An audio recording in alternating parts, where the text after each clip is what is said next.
നബി ചരിത്രത്തിന്റെ ഓരത്ത് ചരിത്രാസ്വാദനം ഭാഗം 57 ആലോചനകൾ. രചന ആരിഫ് സെയ്ൻ. ശബ്ദം നൽകുന്നത് ആറാട്ടുപുഴ ഹക്കിം ഖാൻ. ആലോചനകൾ.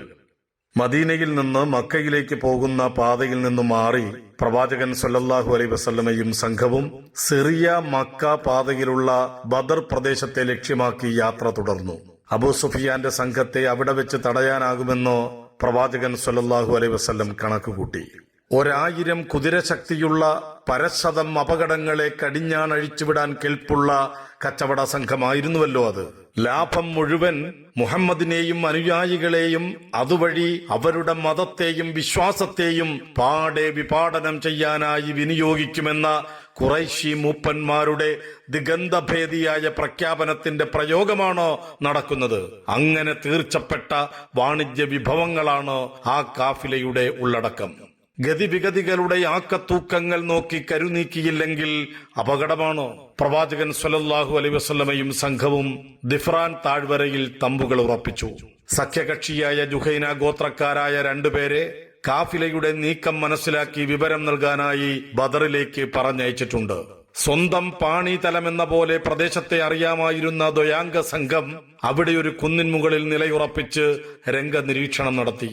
കുന്നിന് താഴെയുള്ള ജലാശയത്തിൽ നിന്ന് വെള്ളമെടുക്കാനായി അവരിറങ്ങിച്ചെന്ന നേരത്താണ് 2 ഗ്രാമീണ പെൺകുട്ടികൾക്കിടയിൽ നടക്കുന്ന സംഭാഷണം തുറന്നു പിടിച്ച അവരുടെ കാതുകളിലേക്ക് ചുഴിഞ്ഞു കയറിയത്.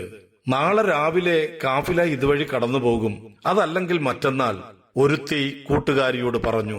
അവരുടെ തമ്പുകളിലും പരിസരങ്ങളിലും പണിയെടുത്ത് ഞാൻ നിനക്ക് തരാനുള്ളത് വീട്ടും. ഇടതടവില്ലാതെ ചൂളം കുത്തി വീശുന്ന മരുക്കാറ്റിന്റെ ഹുങ്കാരത്തിൽ വാക്കുകൾ മുങ്ങിപ്പോകാതിരിക്കാനായി പരിസരത്തുള്ളവർക്കൊക്കെ കേൾക്കാവുന്നത്ര ഉച്ചത്തിലാണ് അവൾ സംസാരിക്കുന്നത്. തന്റെ വാക്കുകൾ മറ്റാരെങ്കിലും ശ്രദ്ധിക്കാൻ മാത്രം പ്രധാനമാണെന്നോ പതിവായി ചെയ്യാറുള്ള ഒരു ജോലിയെപ്പറ്റിയുള്ള സംസാരം രഹസ്യമാക്കേണ്ടതാണെന്നോ അവൾക്കറിയില്ലല്ലോ. പരിസരത്തെ ഇലയനക്കം പോലും പിടിച്ചെടുക്കുന്ന ജാഗ്രതയോടെ മരുഭൂമിയുമായി താതാത്മ്യം പ്രാപിച്ച ബദവിക്കാതുകൾ സംഭാഷണം പിടിച്ചെടുത്തതും നബിയെ അറിയിക്കാനായി ദിഫ്രാൻ താഴ്വരയിലേക്ക് തന്നെ തിരിച്ചു പോന്നു. തെല്ലിട കൂടി അവിടെ തങ്ങിയിരുന്നുവെങ്കിൽ പശ്ചിമദിക്കിൽ നിന്ന് ഒട്ടകപ്പുറത്തേറി ഒറ്റയ്ക്കൊരു യാത്രികൻ വരുന്നതും ജലാശയത്തെ സമീപിക്കുന്നതും അവർക്ക് കാണാമായിരുന്നു. ബദറിലൂടെ കടന്നുപോകുന്ന വഴി കാഫിലയുടെ മുമ്പോട്ട് പോക്കിന് എത്രമാത്രം സുരക്ഷിതമാണെന്ന് പരിശോധിക്കാനായി കൂട്ടത്തിന് മുമ്പിലായി പോന്നതായിരുന്നു അയാൾ. കിണറിനരികിൽ കണ്ട ബദവിയോട് ഏതെങ്കിലും അപരിചിതരെ ചുറ്റുവട്ടത്തെങ്ങാൻ കണ്ടുവോ എന്നാരാഞ്ഞു.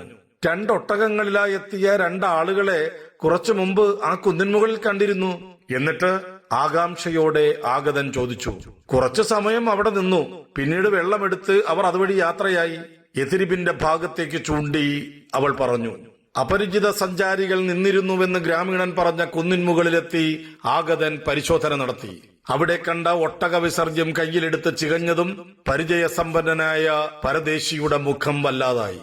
അതിനകത്തുനിന്ന് ഏതാനും ഈത്തപ്പഴക്കുരുക്കൽ വേർതിരിച്ചെടുത്തു. പടച്ചവനെ, ഇത് എതിരിപ്പുകാർ ഒട്ടകങ്ങൾക്ക് കൊടുക്കുന്ന കാലിത്തീറ്റയാണല്ലോ. ആത്മഗതമെന്നോണം അയാൾ പറഞ്ഞു. പിന്നെ കാതരഭാവത്തോടെ തന്റെ കാഫിലയോടൊപ്പം ചേരാനായി വന്ന വഴിയെ അതിവേഗം തിരിച്ചുപോയി. മറ്റാരുമല്ല, അബൂ സുഫിയാനായിരുന്നു അത്. തന്റെ ബദർ സന്ദർശനത്തിന്റെ തുടർ നടപടിയെന്നോണം അബൂ സുഫിയാൻ കാഫിലയുടെ സഞ്ചാരപഥം ബദറിന്റെ ഭാഗത്തുനിന്ന് വളരെ വളരെ മാറി ചെങ്കടൽ തീരത്തോട് ചേർന്ന പാതയിലൂടെ തിരിച്ചുവിട്ടു. അന്നേരം ജുഹനികളായ ദ്വയാംഗ നിരീക്ഷക സംഘം ദിഫ്രാനിൽ തിരിച്ചെത്തി. തങ്ങൾക്കു ലഭിച്ച വിവരങ്ങൾ പ്രവാചകൻ സല്ലല്ലാഹു അലൈഹി വസല്ലമയ്ക്ക് കൈമാറിയിരുന്നു. ഇന്നോ നാളെയോ ഖുറൈശി കാഫില ബദറിലെത്തും. അവർ തീർച്ചയായും ബദറിൽ തങ്ങും. അറിഞ്ഞ കാലം മുതൽ മക്കയ്ക്കും സിറിയയ്ക്കുമിടയിലെ യാത്രാ സംഘങ്ങളുടെ സ്ഥിരം വിശ്രമ സങ്കേതമാണല്ലോ ബദർ. ഒരു മിന്നലാക്രമണത്തിലൂടെ അവരെ കീഴടക്കാൻ മതിയായ സമയം മുമ്പിലുണ്ട്. വൈകാതെ ആ വിവരവും വന്നെത്തി. അതിരറ്റ സമ്പത്തും അതിലേറെ അനർത്ഥങ്ങളും ഉള്ളേറ്റിയ മക്കയിലെ പ്രമാണിമാരുടെ സ്വന്തം കാഫില സംരക്ഷിക്കാനായി വലിയ സംഗ്രാമ സന്നാഹങ്ങളോടെ ഖുറൈശ് മക്കയിൽ നിന്ന് പുറപ്പെട്ടിട്ടുണ്ടത്രേ. കോളിളകിയ സമുദ്രം പോലെ ആരവങ്ങളും പരിജനങ്ങളുമായി രണോത്സുകതയുടെ ആക്രോശങ്ങളാൽ മരുഭൂമിയിൽ അടയിരിക്കുന്ന കനത്ത മൂകതകളെ ഭഞ്ജിച്ചാണവരുടെ വരവ്. മുമ്പെല്ലാം സാധ്യത മാത്രമായി പരിഗണിക്കപ്പെട്ടിരുന്ന യുദ്ധമിത യാഥാർത്ഥ്യത്തോടടുത്തിരിക്കുന്നു. പ്രവാചകൻ സല്ലല്ലാഹു അലൈഹി വസല്ലം പ്രാർത്ഥനാ നിമഗ്നമായ മനസ്സോടെ അള്ളാഹുവിന്റെ ഹിതാഹിതങ്ങൾ സ്വീകരിക്കാനായി മനസ്സിനെ പാകപ്പെടുത്തിയിരിക്കുന്നു. അതുപോലെ അനുചരരെയും സജ്ജരാക്കണം. അവർ നബി സല്ലല്ലാഹു അലൈഹി വസല്ലമയെ അഗാധമായി സ്നേഹിക്കുന്നുണ്ട്. എന്നാൽ അപകടങ്ങളെ നേരിടാൻ അവരുടെ മനസ്സ് എത്രമേൽ കരുത്തു നേടിയിട്ടുണ്ടെന്ന് അറിയാനിരിക്കുന്നതേയുള്ളൂ. ഈ യാത്ര തുടരണോ, ദൗത്യം തൽക്കാലം ഇവിടെ നിർത്തിവെച്ച് യഥരിബിലേക്ക് പിൻവാങ്ങണോ, എല്ലാം തീരുമാനമാകേണ്ടതുണ്ട്. ഈ ദൃശ സാഹചര്യങ്ങളിൽ പതിവായി ചെയ്യാറുള്ളതുപോലെ നബി സല്ലല്ലാഹു അലൈഹി വസല്ലം അബൂബക്കറും ഉമറുമായി സംസാരിച്ചു. മുമ്പോട്ട് പോകാനായിരുന്നു അവർ നൽകിയ ഉപദേശം. പ്രവാചകൻ സല്ലല്ലാഹു അലൈഹി വസല്ലമയുടെ ആത്മഗതമഗ്നമായ മനസ്സ് വായിച്ചെടുത്തുകൊണ്ടാകണം അംറിന്റെ പുത്രൻ മിഖ്ദാദ് എഴുന്നേറ്റ് നിന്നു. കൂട്ടുവട്ടത്തിലുള്ളവർ കേൾക്കെ അയാൾ പറഞ്ഞു, അള്ളാഹുവിന്റെ ദൂതരെ, അങ്ങയുടെ അഭിപ്രായത്തിനനുസരിച്ച് നീങ്ങുക. പിന്നെ തുടർന്നു, നീയും നിന്റെ ഏമാനും പോയി യുദ്ധം ചെയ്യുക, ഞങ്ങൾ ഇവിടെ ഇരുന്നോളാം എന്ന് പണ്ട് മൂസ പ്രവാചകനോട് ഇസ്രയേൽ മക്കൾ പറഞ്ഞതുപോലെ ഞങ്ങൾ അങ്ങയോട് പറയുകയില്ല. മറിച്ച് ഞങ്ങൾ പറയുക, താങ്കളും താങ്കളുടെ നാഥനും പോയി യുദ്ധം ചെയ്യുക, താങ്കളോടൊപ്പം ഞങ്ങളുമുണ്ട് പൊരുതാനായി എന്നാകും.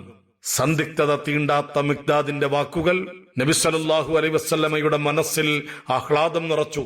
ഇതുവരെ സംസാരിച്ച 3 പേരും മുഹാജിറുകളാണ്. അവർ എന്തു വന്നാലും തന്റെ കൂടെ ഉറച്ചു നിൽക്കുമെന്ന കാര്യത്തിൽ സംശയമേ ഉണ്ടായിരുന്നില്ലല്ലോ. എന്നാൽ അൻസാറുകൾ, അവർ നബിയെ ഗാഠമായി സ്നേഹിക്കുന്നുവെന്നതിൽ തരിമ്പും സംശയമില്ല. എന്നാൽ മുഹാജിറുകൾ അനുഭവിച്ചതുപോലെ സമാനതകളില്ലാത്ത പീഡന താഠനങ്ങളുടെയും ഒറ്റപ്പെടുത്തലിന്റെയും പരമ്പര ഖുറൈശികളിൽ നിന്ന് അൻസാറുകൾ അനുഭവിച്ചിട്ടില്ല. അവർക്ക് ഖുറൈശികളോടുള്ള എതിർപ്പ് വിശ്വാസത്തിന്റെ പേരിൽ മാത്രമുള്ളതായിരുന്നു. നബി സല്ലല്ലാഹു അലൈഹി വസല്ലമയും സംഘവും മദീനയിൽ നിന്ന് പുറപ്പെട്ടത് ഖുറൈശികളുടെ കാഫിലയ്ക്ക് മാർഗതടസ്സം സൃഷ്ടിക്കുക എന്ന നയതന്ത്രത്തിന്റെ ഭാഗമായാണ്. എന്നാൽ ഇപ്പോൾ അതിനേക്കാൾ 10 മടങ്ങ് ഭയങ്കരമായ സായുധ സംഘവുമായാണ് ഏറ്റുമുട്ടേണ്ടത്. അക്കബയിൽ വെച്ച് പ്രവാചകനുമായി യഥരിബിലെ വിശ്വാസികൾ ഉണ്ടാക്കിയ ഉടമ്പടി രേഖയിൽ തങ്ങളുടെ പ്രദേശത്തിനു പുറത്തു വെച്ചുണ്ടാകുന്ന പ്രശ്നങ്ങളിൽ പ്രവാചകന്റെ സുരക്ഷയ്ക്കുള്ള ഉത്തരവാദിത്തം തങ്ങൾക്കുണ്ടാകില്ലെന്ന് പറഞ്ഞിട്ടുമുണ്ട്. അവരുടെ നാട്ടിലാണെങ്കിൽ സ്വന്തം പുത്രധാരങ്ങളെ സംരക്ഷിക്കുന്നത് പോലെ പ്രവാചകനെ സംരക്ഷിക്കും. യഥരിബിന് പുറത്തു വെച്ച് നടക്കുന്ന ഏറ്റുമുട്ടലുകളിൽ സംരക്ഷണം നൽകേണ്ട ബാധ്യത അവർ ഏറ്റെടുക്കുമോ? ജനങ്ങളെ, അഭിപ്രായങ്ങൾ പങ്കുവെക്കൂ. മുഹാജിറുകൾക്ക് വേണ്ടി അഭിപ്രായങ്ങൾ പറഞ്ഞു കഴിഞ്ഞല്ലോ. ഇപ്പോൾ അഭിപ്രായം തേടുന്നത് അൻസാറുകളിൽ നിന്നാണെന്ന് സദസ്സിലുള്ളവർക്ക് ബോധ്യമായിരിക്കുന്നു. അതുകൊണ്ടാണ് അൻസാരിയായ മുആദിന്റെ പുത്രൻ സഅദ് എഴുന്നേറ്റ് നിന്നത്. തിരുദൂതരെ, അവിടുന്ന് ഞങ്ങളെയായിരിക്കും ഉദ്ദേശിച്ചത്. അതെ, പ്രവാചകൻ സല്ലല്ലാഹു അലൈഹി വസല്ലം പറഞ്ഞു. സഅദ് പറഞ്ഞു തുടങ്ങി, ഞങ്ങൾക്ക് അങ്ങയിൽ വിശ്വാസമുണ്ട്. അങ്ങ് കൊണ്ടുവന്നത് സത്യമാണെന്ന് സാക്ഷ്യം വഹിച്ചവരുമാണ് ഞങ്ങൾ. തദടിസ്ഥാനത്തിൽ അങ്ങയെ അനുസരിക്കുമെന്ന കരാറും ഞങ്ങൾ ചെയ്തിട്ടുണ്ട്. അതിനാൽ അങ്ങ് ഉദ്ദേശിച്ചത് എന്തോ ചെയ്തുകൊള്ളുക, ഞങ്ങൾ ഒപ്പമുണ്ടാവും. അങ്ങയെ നിയോഗിച്ചവനാണ് സത്യം. അകലെയുള്ള ആ കടൽ നമ്മുടെ മുമ്പിൽ വിലങ്ങായി നിൽക്കുകയും എന്നിട്ട് അങ്ങ് അതിലിറങ്ങുകയും ചെയ്താൽ തീർച്ചയായും ഞങ്ങളും കൂടെ ഇറങ്ങും. ഞങ്ങളിൽ ഒരാൾ പോലും പിന്നോട്ട് നിൽക്കില്ല.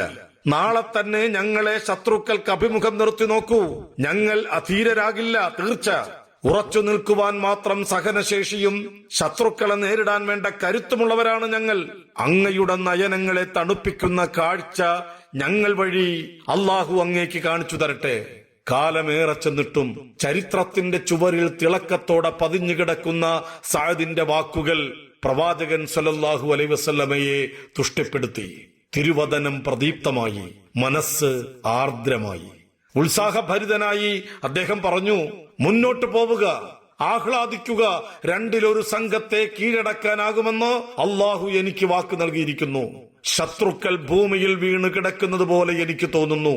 അവർ മുന്നോട്ട് നീങ്ങി. അത്യന്തം രൂക്ഷതരവും ഗൗരവമേറിയതുമായതിനു വേണ്ടി അവർ തയ്യാറെടുത്തിരുന്നു. കച്ചവട സംഘത്തെ നേരിട്ടതിനു ശേഷം പിടിച്ചെടുക്കുന്ന വസ്തുക്കളുമായി മദീനയിലേക്ക് തിരികെ പോകാനും പിന്നെ ഖുറൈശിപ്പടയെ നേരിടാമെന്നുമായിരുന്നു പദ്ധതിയും പ്രതീക്ഷയും. ആ പകൽ അടങ്ങുകയാണ്. സായാഹ്ന ശോഭ മണൽത്തിട്ടകളിൽ സുവർണവർണം തൂവി. പ്രവാചകൻ സല്ലല്ലാഹു അലൈഹി വസല്ലമയും സംഘവും ബദറിലേക്ക് 1 ദിവസത്തിൽ കുറഞ്ഞ വഴിദൂരം മാത്രമുള്ള ഒരിടത്ത് തമ്പുറപ്പിച്ചു.